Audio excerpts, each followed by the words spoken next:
Bonjour à tous, bonjour à toutes, je suis ravie de vous retrouver dans une nouvelle vidéo et ce sera le rendez-vous hebdomadaire de l'Update Lecture. Je vais vous parler des lectures que j'ai faites la semaine passée, c'était plutôt une bonne semaine de lecture.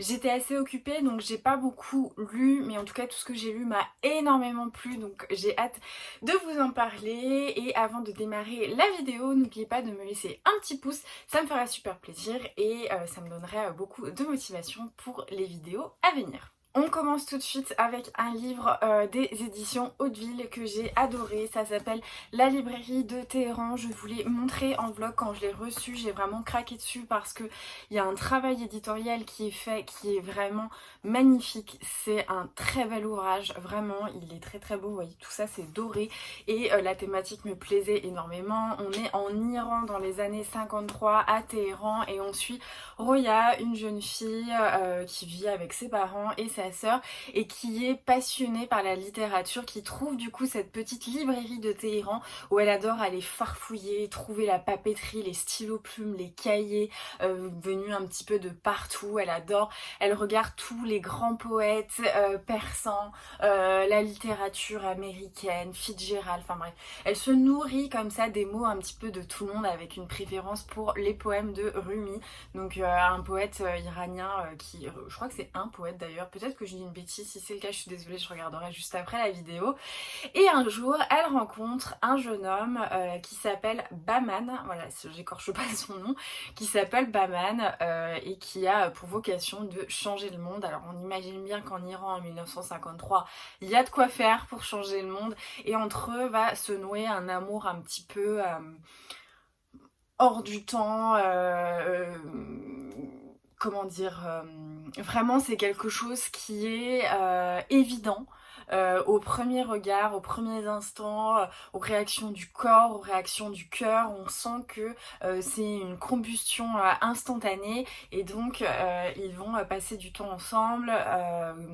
Roya va découvrir qu'il est très engagé politiquement, qu'il veut vraiment faire changer les choses dans ce régime qui va pas très très bien et ils sont promis l'un à l'autre, sauf que quelque chose va se passer et les fiançailles ne vont pas aboutir au mariage, ils vont se séparer. C'est pas du tout un spoil, c'est le plot on va dire de départ, puisqu'en fait on suit Roya quand elle a je crois 60-70 ans et qu'on apprend que Bahman refait surface dans sa vie et qu'elle va le voir en maison de retraite. Donc ça va être un petit peu l'histoire comme ça de ce couple qui était fait pour vivre ensemble, qui s'est aimé d'un amour passionnel, incroyable, mais en même temps une passion qui était faite pour durer. Vous voyez, pas une passion qui se consume parce qu'il y a quelque chose d'impossible.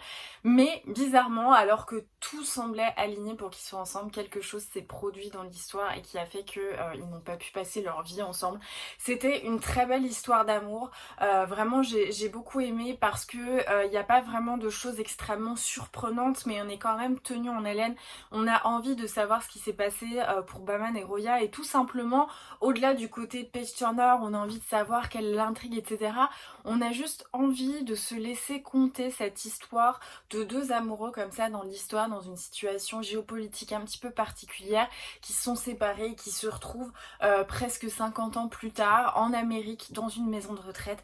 Qu'est-ce qui a bien pu se passer et en même temps quelle est leur histoire? C'est vraiment presque une histoire de grands-parents qu'on a envie d'entendre comme ça un jour, vraiment tous les souvenirs qui reviennent et l'émotion qu'on peut voir dans des yeux ornés de rides et j'ai trouvé que c'était très beau. Il y avait une certaine mélancolie mais en même temps il y avait aussi beaucoup de lumière.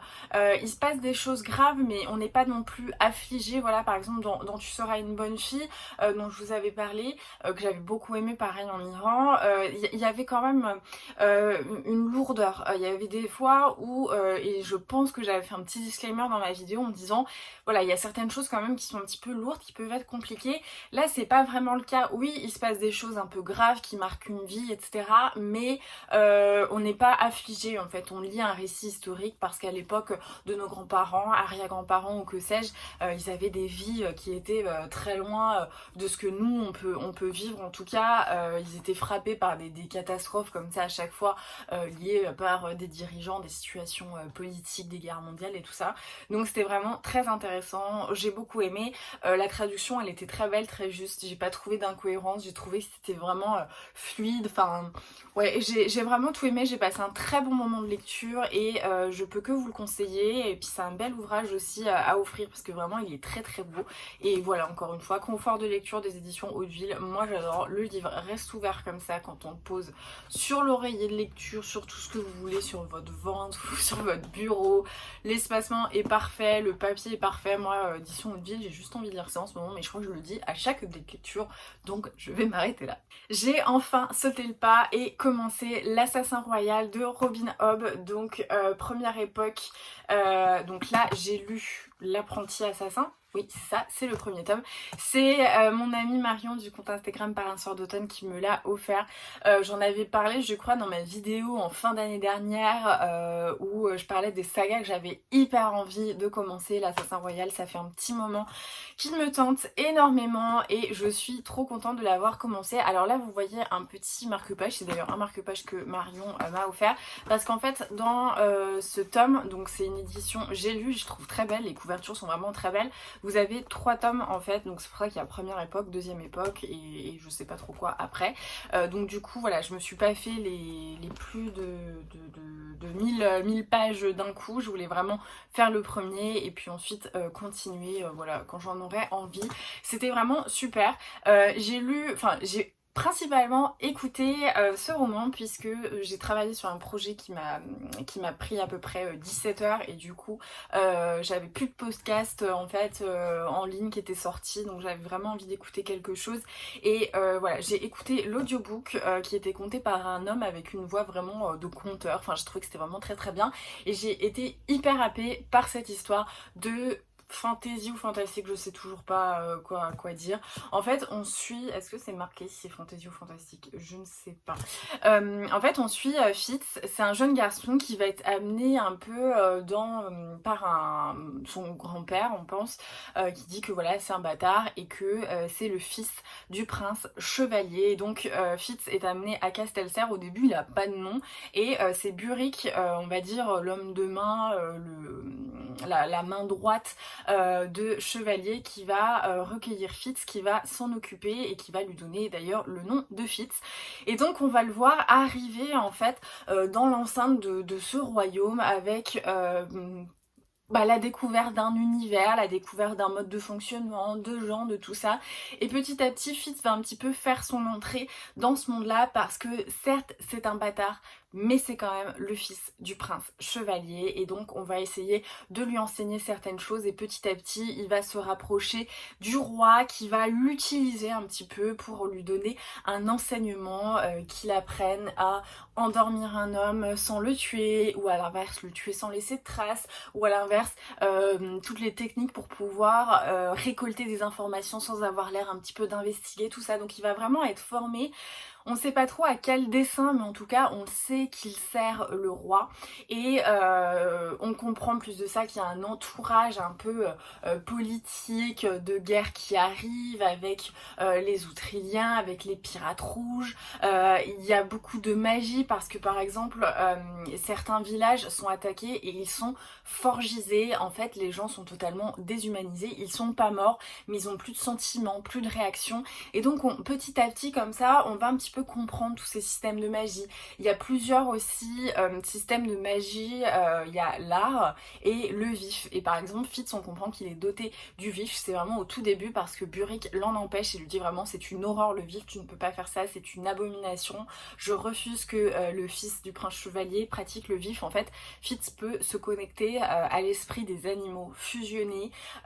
Il va avoir des liens comme ça très très forts avec des chiens et c'est vraiment génial. Alors peut-être que ça a l'air confus, début quand je vous en parle parce qu'il y a énormément d'informations, mais quand on le lit, vraiment, il y a une sorte de lenteur dans l'écriture, mais pas une lenteur handicapante. C'est une lenteur à la manière voilà, d'un conteur qui nous délivre en fait cette grande histoire, ce périple, parce que voilà, ça va être quelque chose, je pense, d'assez magistral.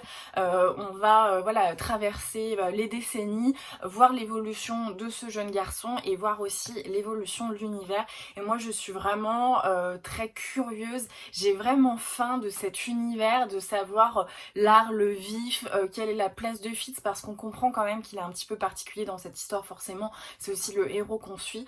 Mais j'ai vraiment beaucoup aimé, et aussi j'ai énormément aimé la manière dont Robin Hobb aborde l'histoire, parce que oui, c'est un roman fantasy fantastique un petit peu classique, mais il y a quand même, parce que je crois qu'il a été écrit enfin c'est assez vieux il me semble, j'en ai parlé avec Estelle l'autre jour. Il a été écrit en 95 et il y a quand même des petits points particuliers où on sent quand même l'élévation de Robin Hobb, donc qui est une femme hein, qui a pris un nom masculin, puisque voilà, dans le monde un petit peu fantasy, fantastique, SF, tout ça, c'est majoritairement dominé par les hommes, et jusqu'à encore maintenant, donc c'est quand même pas non plus la folie. Seuls les hommes étaient publiés, on faisait pas du tout, voilà, on donnait pas du tout la chance aux femmes. Et il y a quand même des petits points où, par exemple, voilà, il y a des petites choses où je me suis dit, ah, quand même quoi. Par exemple, il dit oui, on racontera tout ce qu'a fait, tout ce qu'ont fait certains rois, mais jamais tout ce qu'ont pu accomplir certaines reines malgré leur implication et tout ça. Et du coup, c'était vraiment très intéressant. On a quand même un personnage où on sait pas si c'est un homme ou si c'est une femme, et du coup c'est quand même hyper avant-gardiste pour 1995 quand même d'avoir posé ces petits pions là, donc c'est très agréable. La traduction, et je pense du coup la plume est vraiment très belle, c'est vraiment des récits d'aventure en fait. C'est beau, c'est bien écrit, c'est bien tenu, il y a une richesse dans le vocabulaire, mais en même temps c'est pas trop lourd, donc on a envie d'avancer, de dévorer l'histoire. Enfin vraiment j'adore, je peux que vous conseiller de commencer cette saga là pour les, voilà, moi j'appelle ça les beaux jours, mais les mauvais jours si vous voulez, de pluie, de froid et de longs après-midi d'hiver et de pluie, parce que je trouve que c'est vraiment parfait, ça s'y prête énormément, donc j'ai trop hâte de continuer. Je vais peut-être continuer, me prendre l'audiobook du tome 2 pour continuer, voilà, quand je fais mes petits trucs de scrap et tout ça, ça va être hyper sympa. Mais j'aime vraiment bien, et je trouve que pour le coup, autant vous savez, mon autre expérience d'audiobook, c'était le premier tome de la saga Les 7 Sœurs de Lucinda Riley, publié aux éditions Charleston. J'avais pas trop aimé, voilà, écouter audiobook. Le format me dérangeait pas, mais je trouve que peut-être ça s'y prêtait pas. Alors que là, conter comme ça une vieille histoire de magie, de royaume, je trouve que ça s'y prête super bien. Donc vraiment, l'audiobook pour ça est génial. Donc si vous avez un petit peu peur du format, ça peut peut-être voilà, vous donner envie si vous avez beaucoup de trajets ou ce genre de choses. Donc j'ai vraiment trop aimé et j'ai hâte de continuer. Donc merci beaucoup à ma petite Marion chérie de m'avoir permis de le commencer, parce que voilà, ça m'a trop redonné envie quand je l'ai eu en main, et du coup j'ai pas entendu très longtemps. Et voilà, c'est tout pour cette update lecture. J'espère que cette vidéo vous aura plu et que l'un des romans que je vous ai présenté vous aura donné envie, aura peut-être rejoint votre wishlist ou directement atterri dans votre panier. N'hésitez pas à me dire dans les commentaires quel livre vous a le plus plu, et si vous-même vous avez déjà commencé la saga de l'Assassin Royal, parce que voilà, je suis un petit peu en retard quand même, ça date de 95, donc c'est pas non plus une toute nouveauté, mais je suis super contente d'avoir voilà, mis un pied dans l'univers et d'avoir attaqué, parce que ça me donne hyper envie de poursuivre ma lecture de cette saga, et puis après de lire Les Aventuriers de la Mer. D'ailleurs, je crois que il faut lire l'Assassin Royal jusqu'à une certaine époque, lire les Aventuriers de la Mer, et ensuite reprendre la saga l'Assassin Royal. Alors si vous le savez, n'hésitez pas à me dire dans les commentaires que je fasse les choses dans l'ordre, parce que voilà, j'aimerais bien profiter à fond de cet univers et ne pas soit me spoiler, soit perdre des éléments de compréhension qui pourraient être donnés, etc. Donc n'hésitez pas à me dire dans les commentaires. N'hésitez pas non plus à partager cette vidéo sur les réseaux sociaux, notamment en story sur Instagram, ça m'aiderait énormément, ça permettrait de soutenir mon travail et de m'aider voilà, à développer un petit peu ma communauté, puisque j'essaye de revenir de manière régulière malgré tout ce qui peut m'arriver en ce moment. Donc j'espère que mon contenu vous plaît toujours autant, et en attendant la prochaine vidéo, je vous souhaite de très bonnes lectures, je vous embrasse et je vous dis à très vite.